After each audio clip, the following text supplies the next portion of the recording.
ஒரு விளக்கால மொத்த உலகத்துக்கும் விளக்கேற்ற முடியாது. இந்த கான்செப்டே எப்படின்னா ஷேரிங் அண்ட் கேரிங்கில் தான் இறைவனே படைச்சிருக்கிறார்.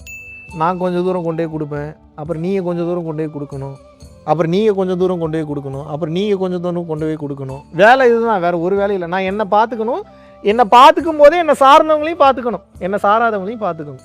எனக்கு ஒரு நல்லது பண்ணாதான் நான் ஏதாவது திருப்பி நல்லது பண்ணுன்ற மென்டாலிட்டியில் தான் மனம் வாழுது, மனிதர்கள் வாழ்கிறாங்க இந்த உலகத்தில் எல்லாருமே. அப்போ குரு எதை முதல்ல சோதிப்பார்னா, இவனுக்கு எதுவுமே பண்ணலனாலும் அந்த நம்பிக்கை இருக்குதா, நன்றி உணர்வு இருக்குதா, விசுவாசம் இருக்குதான்றதை பல ஆங்கிளில் டெஸ்ட் பண்ணுவாங்க, பல ஆங்கிளில் சோதிப்பாங்க. அதில் ஸ்ட்ராங்காக நம்ம நின்றுட்டோம்னா நீங்கள் அப்புறம் அவர்கிட்ட எதுவும் கேட்க வேணாம், அவருக்கு தெரியும் உங்களுக்கு என்ன பண்ணணும். நீங்கள் உங்கள் வாழ்க்கையை வாழ்ந்துக்கிட்டே இருங்க, மீதிலாம் நடந்துக்கிட்டே இருக்கும். நம்பிக்கையோட அந்த வார்த்தையை அண்டர்லைன் பண்ணுங்க. என்ன? ட்ரஸ்ட். குருமார்களுக்கு ஒரு விஷயம் பிடிக்கவே பிடிக்கும், நீங்கள் நம்பலைன்னா மதிக்கவே மாட்டாங்க உங்களை. Trust is the most important thing. உங்கள் பொண்டாட்டியே உங்களை நம்பலைன்னா உங்களுக்கு கோவம் வருது, வருதா வரலையா? புருஷன் உங்களை நம்பலைன்னா கோவம் வருது, வருதா வரலையா?